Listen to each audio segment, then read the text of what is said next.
नमस्कार मंडळी. आज आपण उभे आहोत भोर तालुक्यातील परतवाडीमध्ये. येथे गाडी पार्क करून आपण निघालो आहोत सह्याद्रीचा फ्रीज पाहायला.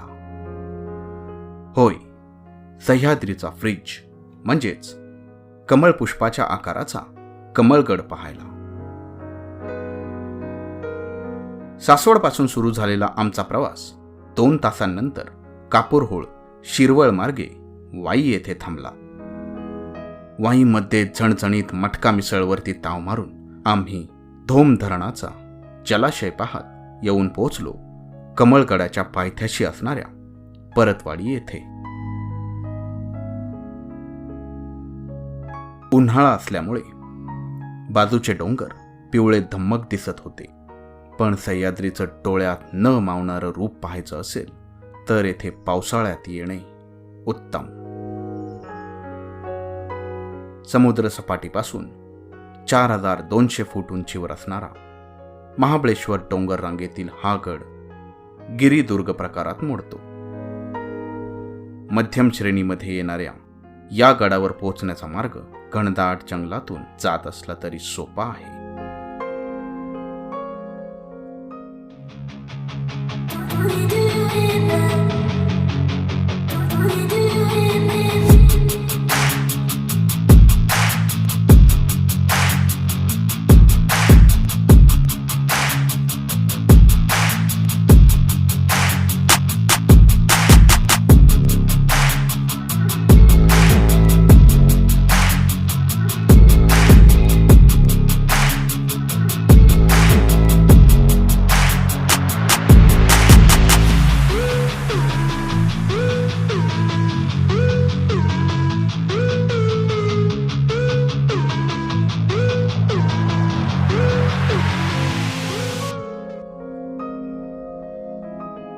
धोम धरणाच्या जलाशयात मागील बाजूने एक डोंगर रांग पुढे आलेली दिसते.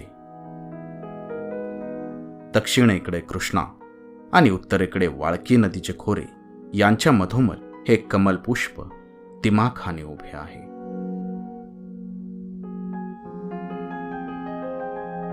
किल्ल्यावर पोहोचण्यासाठी साधारण 1 ते 1.5 तास लागू शकतो.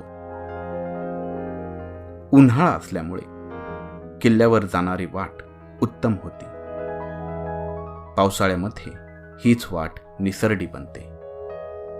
जंगलातून विविध जंगली प्राण्यांचे दर्शन होण्याची शक्यता नाकारता येत नाही, त्यामुळे किल्ला चढताना जरा सावधच.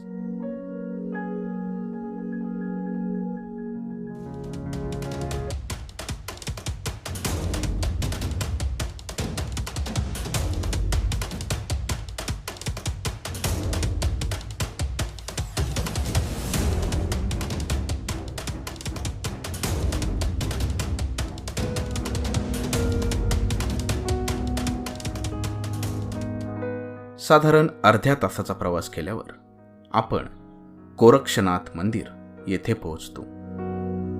या ठिकाणी 15 ते 20 लोकांच्या राहण्याची व्यवस्था होऊ शकते. गडापासून काही अंतरावरच हे मंदिर आहे.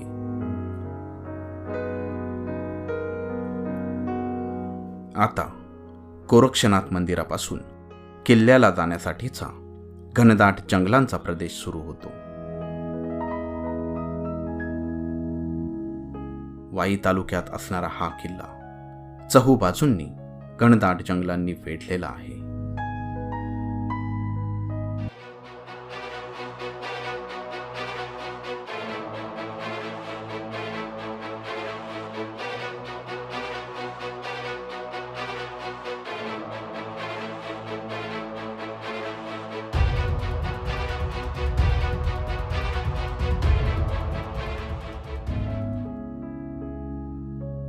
दीड ते पावणे 2 तासाच्या चालीनंतर आपण गडावरील लोखंडी शिडीपाशी पोहोचतो.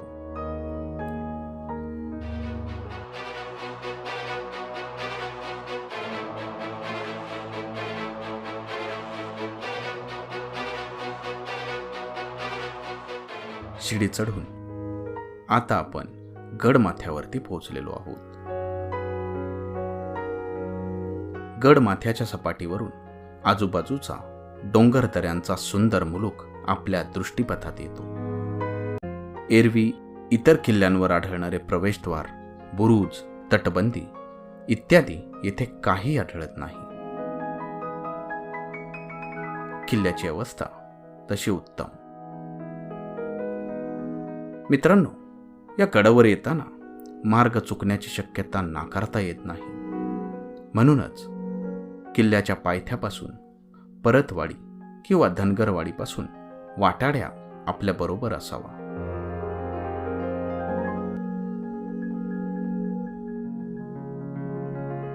नैऋत्येला केंजळगड, त्याच्या मागे रायरेश्वराचे पठार, कोळेश्वर पठार, पश्चिमेला पाचगणी, पूर्वेला धोम धरण अशी रम्य सोयरीक कमळगडाला मिळाली आहे.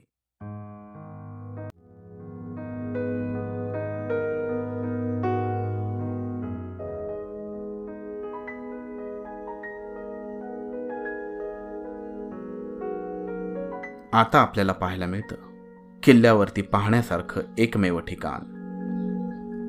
जमीन खोल चिरत गेलेले 40 ते 50 फूट लांबीचे एक रुंद भुयार, तलवारीच्या आकाराची कावेची विहीर. कावेच्या विहिरीत उतरण्यासाठी उत्तम पायऱ्या आणि सुरक्षिततेच्या दृष्टीने एक दोरखंड आपल्याला पाहायला मिळतो. दोरखंडाला धरून विहिरीमध्ये उतरता येते. आतमध्ये प्रवेश करताच सह्याद्रीची अद्भुत किमया पाहायला मिळते. 50 ते 55 पायऱ्या उतरताच डोंगराच्या पोटात जात असल्यासारखे भासते. हवेतील थंडावा वाढत जातो. तळाशी पोहोचल्यावर चहूबाजूला खोल कपारी असून सर्वत्र गेरू किंवा काव यांची ओलसर लाल रंगाची माती दिसते.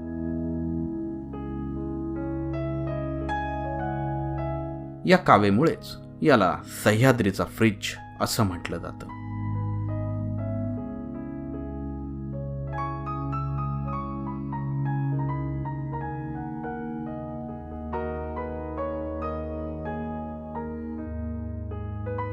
कावेच्या विहिरीवरून बाहेर आल्यावर आपण थोडा वेळ गडाची भटकंती करत आहोत.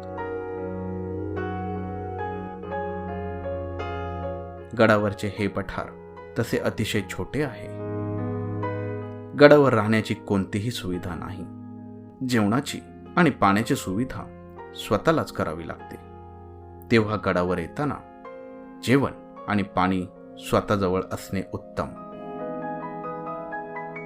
किल्ल्याच्या इतिहासाबद्दल जास्त माहिती उपलब्ध नाही. उपलब्ध माहितीनुसार कमळगड शिवाजी राजांच्या स्वराज्यात होता.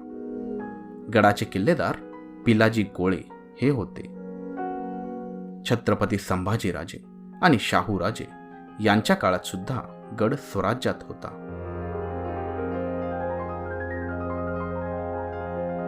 चला तर मग मंडळी, येत्या पावसाळ्यात सह्याद्रीचा हा फ्रिज पाहायला विसरू नका.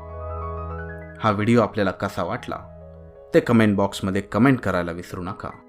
आणि अजूनही सबस्क्राईब केलं नसेल तर सबस्क्राईब करायला विसरू नका. आपले मराठी मॅटर.